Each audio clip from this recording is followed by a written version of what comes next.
Hey, I'm Casey. And oh boy, do I have a wild story for you. I'm 27, scraping by as a graphic designer in this little Rust Belt town called Millhaven, Pennsylvania. It's not exactly a dream job. Think endless coffee runs and clients who can't decide on a font. But it keeps the lights on. Well, barely. I've been living with my parents, Linda and Greg, and my younger sister, Jessie, in this crumbling old house on the edge of town. Picture it: peeling paint, a roof that leaks when it rains, and this faint mildew smell that just won't go away. Glamorous, right? It's been my reality for years, and I've been making it work, or at least trying to. Here's the thing: I've been pulling more than my weight around here. I'm talking forking over half my paycheck for utilities, stocking the fridge with groceries, even climbing up on that rickety ladder to patch the roof when the last storm hit. You'd think that'd earn me a little respect, maybe a, "Hey Casey, thanks for keeping us afloat." But nope. Every time I walk through the door, it's the same old song from my mom, Linda. "Casey, when are you gonna get a real job?" Like, excuse me?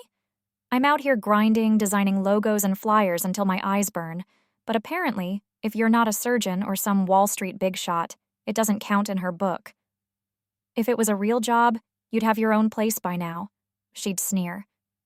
"Yeah, thanks for the vote of confidence, Mom. Then there's Jessie, my 26-year-old sister. We've never been close. Oil and water, fire and ice, you name it. She's got this holier-than-thou vibe, strutting around like she's some influencer queen because she's got a couple thousand followers on TikTok. Meanwhile, she barely lifts a finger. Dishes piling up? Casey's problem. Trash overflowing? Guess who's taking it out? Mr. Always Me. But does anyone notice? Nah, I'm just the family pack mule. Anyway, my 28th birthday was creeping up, and despite the chaos at home, I was actually kind of excited. Call me naive, but I had this tiny spark of hope that maybe, just maybe, this year would be different. I'd been stashing away a little cash on the side, and I splurged on this gorgeous chocolate hazelnut cake from a bakery downtown called Sweet Ember. It's one of those places with velvet curtains and glass cases full of pastries that look too pretty to eat. I could already picture it. The four of us sitting around the scratched-up kitchen table, passing slices of cake, maybe even laughing a little. Nothing fancy, just a moment where I didn't feel like the odd one out. A few days before, I worked up the nerve to bring it up. I found Mom and Dad in the living room, Mom flipping through one of her gossip rags, Dad hunched over his Sudoku puzzle with the TV blaring some rerun of Wheel of Fortune. "Hey," I said, picking at a loose thread on my sleeve.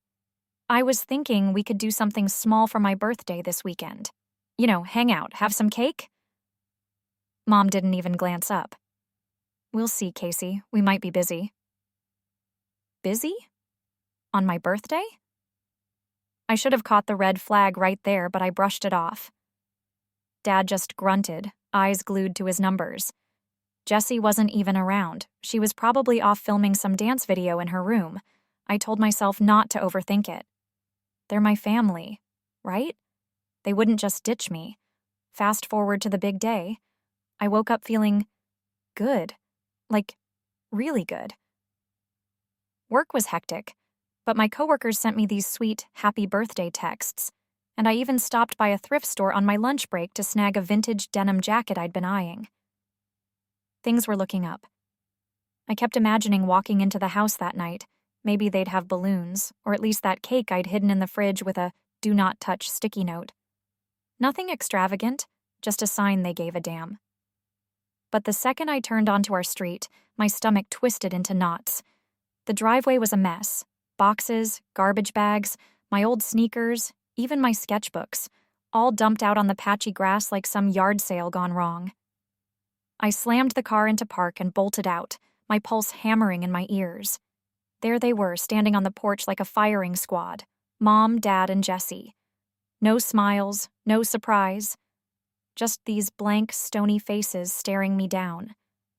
"What the hell is going on?" I stammered, my voice shaking more than I wanted it to. Mom stepped forward, her arms crossed tight, her lips pressed into a thin line. "Casey, it's time for you to leave. You're not welcome here anymore." I froze. Like, full-on couldn't move, froze. Leave? On my birthday? What are you talking about? I managed to choke out, looking at Dad for some kind of lifeline. He just stared at the ground, scuffing his shoe against the warped wood of the porch. No help there. Jessie piped up, smirking like this was all some big joke.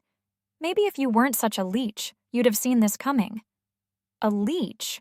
I wanted to scream. I'd been the one keeping this sinking ship afloat, paying the electric bills so her precious ring light didn't go dark, buying groceries so we didn't starve. And I was the leech? It's my birthday, I said, my voice cracking. Where am I supposed to go? Mom's eyes didn't even flicker. We need the space, she snapped, and frankly, you need to figure your life out. I stood there, dumbfounded as the words sank in. No explanation, no softness, just this cold, brutal eviction notice.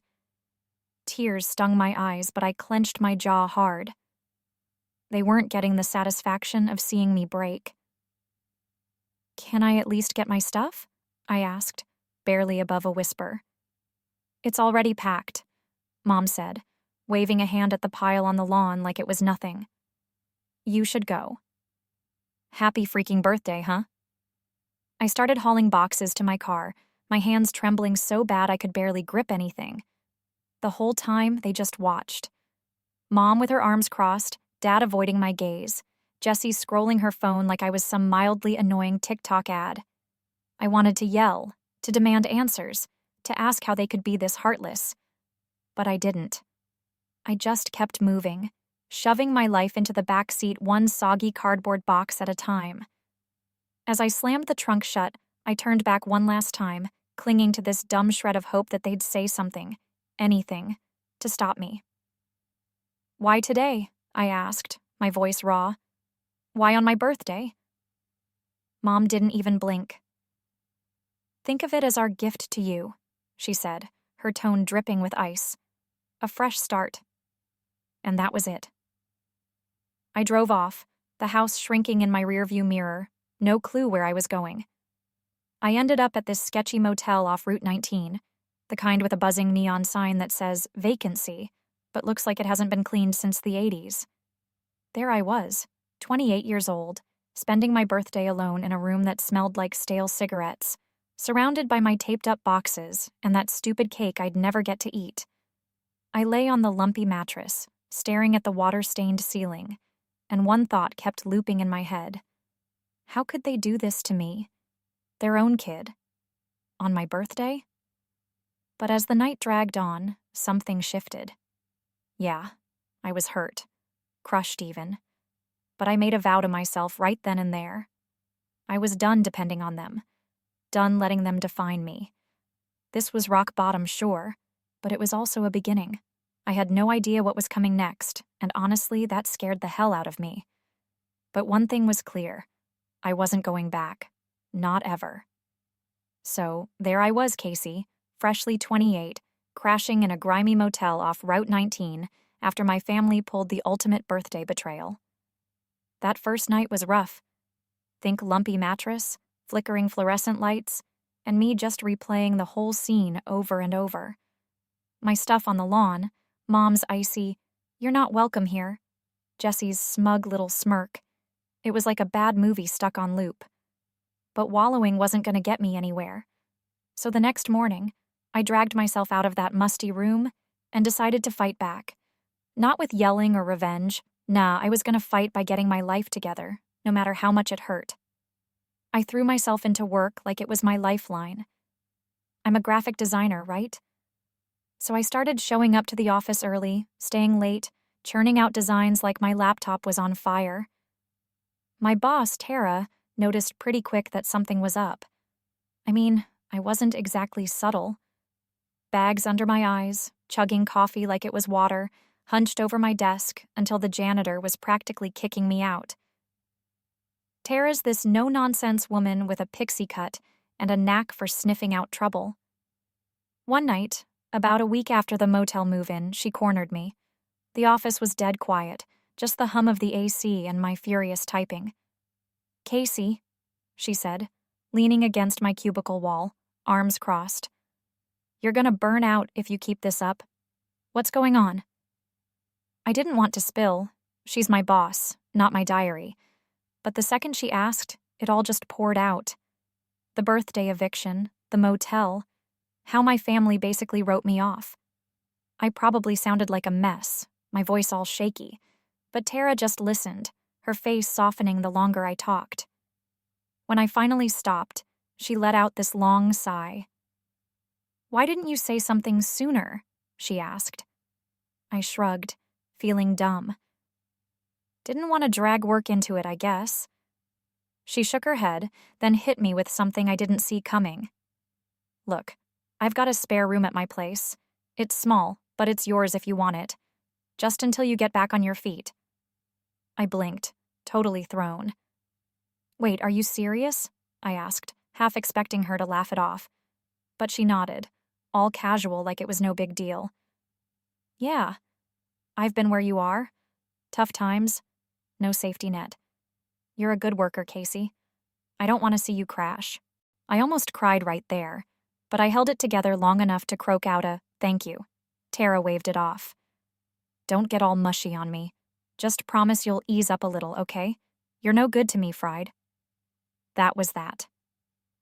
The next day, I packed up my boxes from the motel, cake included, though it was starting to look more like a science experiment, and moved into Tara's guest room. It was tiny, with this creaky twin bed and a window that overlooked her overgrown backyard, but it was clean, warm, and didn't smell like despair. For the first time in days, I slept without waking up in a panic. Living with Tara wasn't some sitcom setup.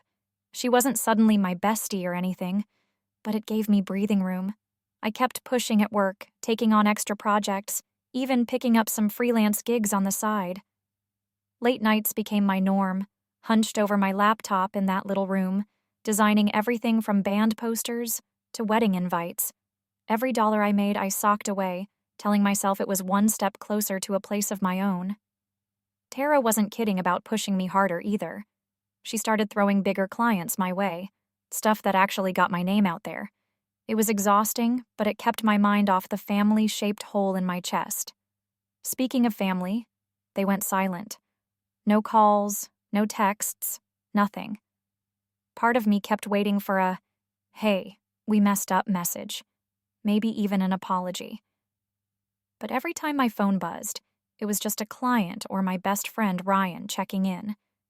Ryan's been my rock since college. He's this lanky goofball who's always got a dumb joke ready. When I told him what happened, he was livid. "They did what?" he yelled over the phone, so loud I had to pull it away from my ear. "On your birthday? That's low, even for them." "Yeah, well, that's my family," I muttered, picking at a frayed spot on my jeans. "Gotta move on, right?" Ryan snorted. "Move on? Screw that. Get so successful they choke on it. Imagine Jessie's face when you're living your best life and she's still begging for likes." I laughed, and damn, it felt good. That idea stuck with me, not revenge exactly, but proving I didn't need them. I could build something better, something mine. Months flew by, and things started clicking. My designs caught some attention, local businesses, then a couple bigger brands. The freelance cash piled up, and Tara kept singing my praises at work. One afternoon, she called me into her office, this big grin splitting her face. "Casey, how's senior designer sound with a fat raise, obviously?" I nearly fell out of my chair. "Are you for real?" I blurted, my heart doing cartwheels. "Dead serious," she said, leaning back in her swivel chair. "You've been killing it. Time to step up." I walked out of there in a daze, grinning like an idiot. Senior designer. At 28. With the raise and my side hustle, I could finally start hunting for my own place. No more guest rooms, no more motels, just me, standing on my own 2 feet. It wasn't just about the money, though. For the first time in forever, I felt like I was calling the shots. Back at home, I'd been stuck under Mom's judgment, Dad's silence, Jessie's eye rolls. Now? I was breaking free, piece by piece, and it felt incredible. But you know how life is. Just when you think you're in the clear, it throws you a curveball. One random Tuesday, I'm knee-deep in a logo redesign when my phone lights up. I glance at it, expecting Tara or a client, but the name on the screen stops me cold. Jessie. My sister. The same one who called me a leech while my life got tossed on the lawn.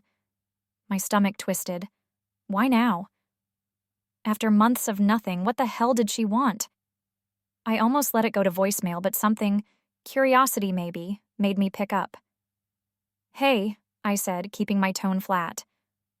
Casey, it's me, Jessie replied, her voice weirdly soft, not the usual snark. I know who it is, I shot back, already bracing myself. What do you want? There was this long, awkward pause, and then she dropped it. I need help. Help? From me? After everything? Oh, this was gonna be good, or really, really bad. So there I was, staring at my phone with Jessie's name glowing on the screen, her voice all soft and shaky saying, I need help. My first instinct? Hang up. After months of radio silence since they kicked me out on my birthday, now she's calling me? The same sister who smirked while my life got dumped on the lawn? Yeah, right. But something in her tone, this weird, wobbly edge, made me stay on the line. Help with what? I asked, my voice sharp enough to cut glass. There was this long pause, like she was scrambling for the right words. It's about Mom and Dad, she finally said. Things are bad, Casey. Real bad. I raised an eyebrow, leaning back in my chair. Bad how? She sighed, and I could almost picture her pacing that creaky living room. Dad got laid off months ago. Some big cutback at the mill. And Mom? She's been blowing through money like it's Monopoly cash. I can't even keep up with school tuition anymore. I bit my lip, a storm of feelings crashing around inside me. Part of me wanted to laugh. Their mess, not mine. But another part, this tiny, stupid part, felt that old tug of family guilt. So let me get this straight, I said, my tone icy. You're calling me after everything because you need cash? It's not just that, she snapped, her old attitude peeking through. We're drowning here. You know how Mom is? She's maxed out 3 credit cards on stuff like designer purses and that ridiculous hot tub we don't even use. Dad's a wreck, barely leaves the couch. I'm stuck holding it all together. I clenched my fist, nails digging into my palm. Sounds like a you problem, Jessie. You made it crystal clear I'm not family anymore, remember? Birthday lawn party ring a bell? She went quiet again, and for a second I thought she'd hung up. Then she muttered, I know we screwed up. I'm not saying we didn't, but this is bigger than that. Bigger than throwing me out? I wasn't buying it.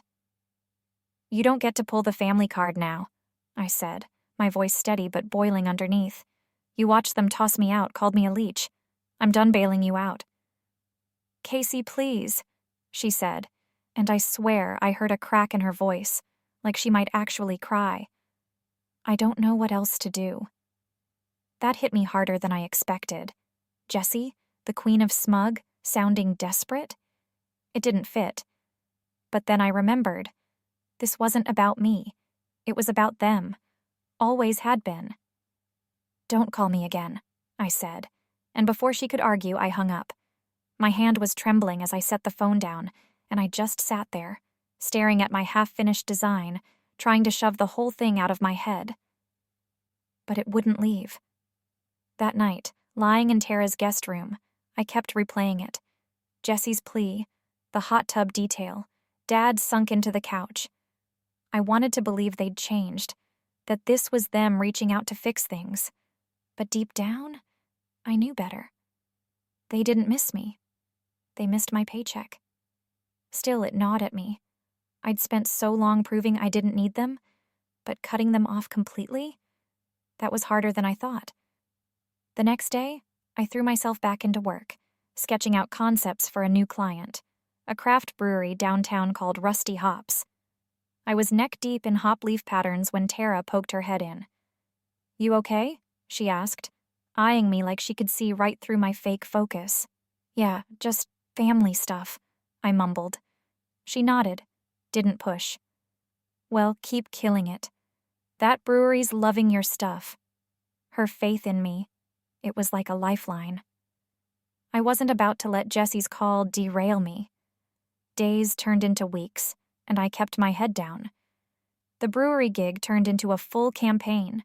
Posters, coasters, even a mural for their tap room. My savings account started looking less pathetic, and I was finally browsing apartment listings. Cute little lofts near Millhaven's old brick downtown. Every late night, every extra hour, it was all paying off. I was building something real, something they couldn't touch. Ryan kept me sane through it all, calling with his dumb puns. "What do you call a fake noodle?" he'd ask. "An impasta." I'd groan, but it kept me laughing. Then, just when I thought I'd shaken them off, the doorbell rang. It was a Thursday night, and I was at Tara's, sprawled on the guest bed with my laptop tweaking a mock-up. Tara was out at some networking thing, so I figured it was a delivery. Maybe those noise-canceling headphones I'd ordered. I checked the security app on my phone, and my blood ran cold. There they were, standing on the porch under the flickering light. Mom, Dad, Jesse. All three of them, looking like they'd rehearsed this. My heart slammed against my ribs. What the hell were they doing here? I took a deep breath, steeling myself. This wasn't their house. It was Tara's. And soon, I'd have my own. They didn't get to barge back in. But as I walked to the door, my mind raced. Were they here to apologize? Beg? Or worst case, try something crazier? I had no idea, but I wasn't about to let them catch me off guard again. I opened the door, and Mom didn't even wait for me to speak. She brushed past me, her perfume hitting me like a slap, and said, "Well, Casey, you've really landed on your feet, haven't you?" Oh, this was gonna be a ride. So there I was, standing in Tara's doorway, my jaw practically on the floor as Mom waltzed in like she owned the place, her cheap floral perfume flooding the room. "Well, Casey, you've really landed on your feet, haven't you?" she said, her voice dripping with this fake sweetness that made my skin crawl. Behind her, Dad shuffled in, hands jammed in his pockets, looking like he'd rather be anywhere else. Jessie trailed last, her eyes darting around Tara's cozy living room. Wood floors, a beat-up leather couch, framed prints I'd helped pick out from a flea market. My safe haven, and now they were invading it. "What are you doing here?" I asked, my voice tight, trying to keep the shake out of it. Mom spun around, that syrupy smile still plastered on her face, and hit me with, "We're here to talk about family, Casey. Living arrangements, to be exact." I blinked, my brain short-circuiting. Living arrangements? Here? At Tara's? "What?" was all I could muster, my heart thudding so loud I swear they could hear it. Dad cleared his throat, finally looking up from the floor. "We think it's time we all got back together," he said, his voice low, almost rehearsed. "As a family." I almost choked on my own spit. Together? After everything? "You're kidding, right?" I said, my tone sharp enough to slice through the tension. Mom's smile vanished, replaced by that hard, pinched look I knew too well. "No, Casey, we're serious. We've been talking, and it makes sense for us to live together again." I stared at them, my mind racing back to the birthday lawn scene, my stuff in heaps, Jesse's smirk, Mom's cold, "You're not welcome." And now they wanted to rewind the clock like none of it happened? "You threw me out," I said, my voice rising despite my best efforts. "On my birthday. You left me with nothing, no warning, no place to go. And now you want to move in here?" Jessie rolled her eyes, crossing her arms like I was the one being dramatic. "Come on, don't make it a thing, that's old news." "Old news?" I snapped, feeling the heat climb up my neck. "You stood there while they trashed my life, Jessie. You called me a leech while I was paying half the bills. And now you think you can just stroll in and, what, claim this place?" Mom stepped closer, her eyes narrowing. "We gave you a push," she said, her tone icy and smug. "And look at you now. Nice setup, good job, you should be grateful. We helped you get here." Grateful? For that? I couldn't believe the nerve. "A push?" I shot back, my hands balling into fists. "You didn't help me. You ditched me. I built this. Every late night, every design, every dollar saved. That's mine, not yours. You don't get to take credit and then demand a piece of it." Dad tried to play peacemaker, stepping between us with his palms up. "Casey, calm down. We're struggling bad. You've got space here, and we figured it'd be nice to be a unit again." I shook my head, incredulous. "Struggling? You didn't care when I was struggling, when I was crashing in a motel with roaches for roommates. You're only here because it's convenient for you." Mom's face twisted, that angry flush creeping up her cheeks. "We're your family," she hissed. "We sacrificed so much for you. Everything you've got, you owe to us." "Sacrificed what?" I fired back, finally letting it all spill out. "You mean sitting back while I paid the electric bill so Jesse's TikTok lights stayed on? Buying groceries so we didn't live on ramen? I kept that house running, and you thanked me by kicking me out. You don't get to rewrite that now and act like I owe you squat." Jessie huffed, tossing her hair. "God, Casey, stop being so selfish. We're just asking for a little help." That word, selfish, lit a match under me. "Selfish?" I barked, stepping toward her. "You want to talk selfish? How about you all dumping me like trash, then showing up here expecting me to fix your mess? That's selfish, Jessie. Not me saying no." Dad's voice cut in, softer, almost pleading. "Please, Casey, we just need a chance to get back on track." I took a deep breath, trying to tamp down the storm inside me. "No," I said, firm and final. "You don't get to use me anymore. This isn't your house, it's Tara's, and soon I'll have my own. You're not part of this." Mom's eyes turned to slits, and she leaned in close, her voice low and venomous. "Fine. Play hardball, but we'll figure something out, legally if we have to. We've got rights." I laughed, bitter and loud. "Legal rights to what? Tara's guest room? My paycheck? Good luck with that. Go ahead, try it." They froze, the air thick with their frustration. I could see it, Mom's gears turning, Dad's defeat, Jessie's pout. I walked to the door and yanked it open, the cold night air rushing in. "Get out," I said, my voice steady as steel. Mom shot me a glare that could have melted paint, but she stormed out, muttering under her breath. Dad followed, head down like a scolded kid. Jessie lingered, giving me this wounded look. "You're really gonna do us like this?" she asked, all fake hurt. "You did me first," I said, not blinking. She huffed and flounced out, her boots clacking on the porch. I slammed the door shut and leaned against it, my chest heaving. My hands shook, but damn, it felt good. Like I'd finally drawn a line they couldn't cross. Tara's house was quiet again, just the hum of the fridge and the distant chirp of crickets outside. But as I slid down to the floor, that legal action threat echoed in my head. They wouldn't, would they? Nah, they had nothing. Still, a tiny knot of dread tightened in my gut. This wasn't over, not by a long shot. After I kicked them out of Tara's place, the silence hit hard. I slid down the door, my back pressed against the wood, just listening to the quiet creak of the house settling. My hands were still shaky, my pulse racing from telling Mom, Dad, and Jessie to get lost. That legal action threat Mom dropped? It hung in the air like smoke, sharp, suffocating, impossible to ignore. I told myself it was bluff, pure desperation. They had no claim to anything here. But that little knot of dread in my gut wouldn't loosen. I'd fought too hard to rebuild. New job, new life. And now they were rattling the cage again. The next few days, I kept my head down, diving back into work like it was my shield. The Rusty Hops Brewery campaign was in full swing. Mock-ups for their taproom mural, tweaking coaster designs until my eyes blurred. Tara checked in once, popping her head into my cubicle with a "You good?" I nodded, faking a smile. Yeah, just family nonsense. She didn't push, just gave me that knowing look and left me to it.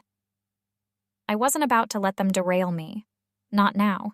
Not when I was so close to grabbing an apartment and cutting the last threads tying me to that crumbling house on the edge of Millhaven. But then, the weirdness started. First, it was a text from an old high school friend, Kelly, who I hadn't talked to in years.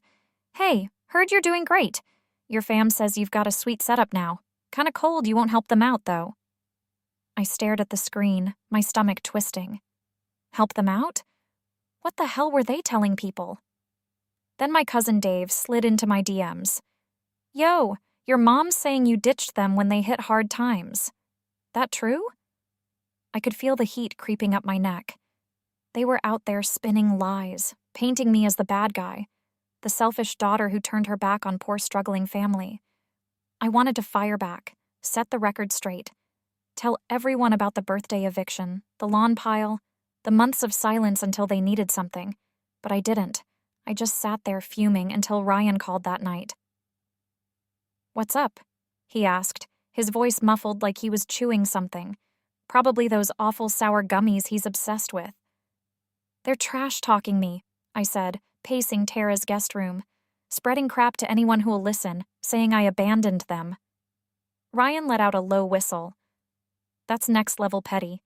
They're mad you won't play bank, so they're pulling the sympathy card." "Yeah, and it's working," I muttered. "People I haven't seen since graduation are texting me like I'm some heartless jerk." He laughed, that loud, obnoxious cackle of his. "Let 'em talk.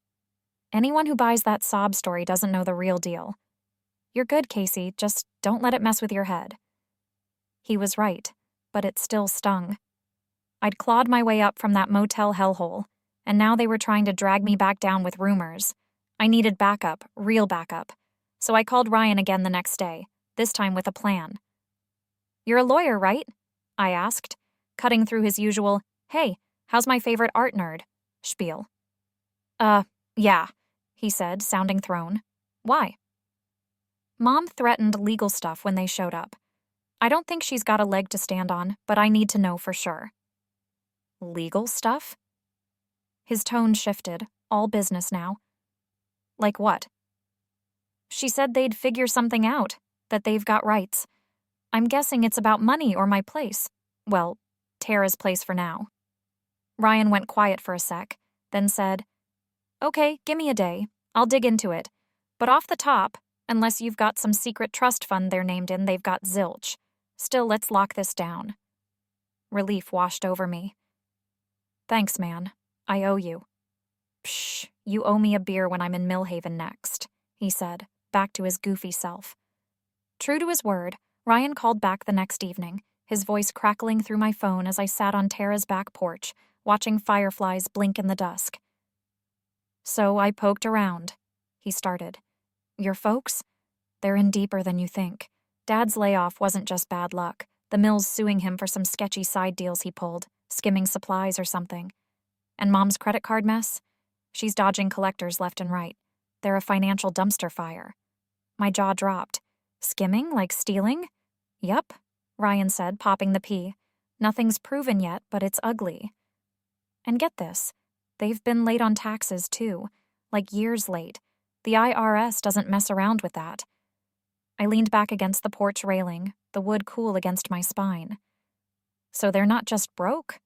They're screwed." "Big time," he said. "And you?" "They've got no claim on you. Nada. But desperate people do dumb stuff, so we should file a restraining order, keep 'em away." A restraining order.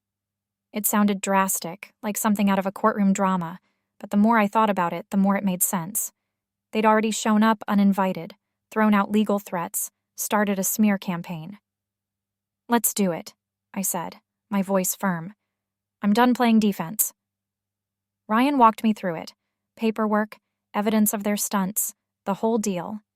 Within days we had it filed, and I felt this weird mix of power and exhaustion. I wasn't just surviving them anymore. I was fighting back, but the real kicker came a week later. I was at the office, sketching out a new Rusty Hops poster, when my phone buzzed with a voicemail. It was from an unknown number, so I almost skipped it. But curiosity won. I hit play, and Mom's voice crackled through, sharp and furious. "Casey, you think you're smart with that restraining order? You're gonna regret this. We know people who can make your life hell. This isn't over." The line went dead, and I just sat there, my pencil frozen mid-line, a chill creeping up my back. What people? What was she planning? This wasn't just a bluff anymore, it was a threat, and I had no idea how far they'd go. Mom's voicemail left me rattled, her voice echoing in my head like a bad song on repeat. We know people who can make your life hell. I sat there at my desk, the Rusty Hops poster half finished, my pencil still frozen. What did she mean? Some shady loan shark? A crooked lawyer? Or was she just bluffing again, swinging wild because she had nothing left? Either way, it lit a fire under me. I wasn't about to let them scare me back into their mess, not after everything I'd built. I called Ryan right away, playing him the message over the phone. "Whoa," he said, pausing mid-chew. Probably those sour gummies again. That's straight-up intimidation. Good thing we've got the restraining order rolling. Keep that saved, we might need it. Need it for what? I asked, my stomach doing flips. If they escalate, he said, all lawyer mode now. This plus them showing up at Tara's, it's a pattern. We've got 'em cornered legally, just stay sharp. Stay sharp. Easier said than done when every creak of Tara's house made me jump, wondering if they'd show up again. But days passed, and nothing. No knocks, no calls, just eerie quiet. I threw myself into work, finalizing that brewery mural, a massive hop vine curling around their taproom wall. The owner loved it, even had me sign the corner like some legit artist. Tara noticed too, slapping my back with a grin. Told you you're a rock star. Next step, your own place. She was right. I'd been eyeing a loft downtown, all exposed brick and big windows. With the restraining order filed and my savings stacking up, it felt close enough to taste. Then Ryan called one Saturday, his voice buzzing with something I couldn't place. "You sitting down?" he asked. Yeah, I said, plopping onto Tara's couch, the leather creaking under me. "What's up?" "Your family's imploding," he said, almost giddy. "I've been tracking their mess. Favor from a buddy at the courthouse. That mill lawsuit against your dad? It's not just talk. They've got proof, receipts, timestamps, the works. He was selling scrap metal under the table for years. And your mom's tax dodge? The IRS seized their accounts last week. They're toast." I leaned forward, gripping the phone. "Toast how?" "Like, foreclosure notice on the house toast," he said. "Jesse's tuition? Done. They're scrambling, but it's too late. The law's got 'em by the throat." I let that sink in, picturing the house, peeling paint, leaky roof, boarded up, Mom's hot tub repossessed, Jesse's TikTok dreams fading with the Wi-Fi. Part of me wanted to feel bad, but it wouldn't come. They dug this hole, not me. "What about that people threat?" I asked, still uneasy. Ryan snorted. "Bluster. They don't have the cash or clout to pull anything? My guess? Mom's clutching at straws, hoping you'd cave. You didn't, so they're screwed." Relief hit me like a wave, but I needed more. "So the restraining order, it's solid." "Rock solid," he said. "Finalized yesterday. They can't come near you, Tara's place, or your work. Violations jail time, and with their rap sheet piling up, they won't risk it." I exhaled, long and slow, the knot in my gut finally unwinding. "Thanks, Ryan, seriously." "Anytime," he said, then smirked through the line. "Now go get that loft, rub it in their faces without even trying." I laughed, and it felt real, light, free. The next day, I signed the lease on that downtown spot. Move-in day was chaos, boxes everywhere. Tara hauling my ancient coffee maker up the stairs, Ryan video calling to supervise while eating a burger. "Put the lamp there." "No, there," he barked, ketchup smudging his screen. You're useless, I shot back, grinning. Settling in, I stood by those big windows, watching Millhaven's lights flicker below. My place, mine, not theirs. No mildew smell, no guilt trips, just quiet and possibility. Work kept booming. The brewery gig landed me 2 more clients, and Tara hinted at another raise. I was thriving, not just scraping by, and it hit me. I didn't need them. Never had, really. They'd tried to claw me back, but I'd outrun them. The final twist came a month later. I was sipping coffee, sketching on my new balcony, when a letter slid under my door. No stamp, just my name scrawled in Jessie's messy handwriting. My heart skipped, but I opened it anyway. Inside was a single page. Casey, we're leaving Millhaven.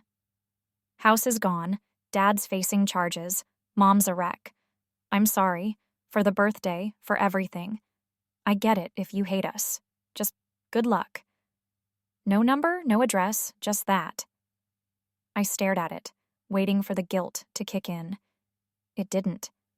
They'd made their bed, years of lies, scams, and selfishness, and now they were lying in it, far away. I folded the note, tucked it in a drawer, and went back to my sketch. The sun was dipping low, painting the sky orange over the steel mill smokestacks. Ryan's words echoed. You did the right thing. And for the first time, I believed it. They were gone.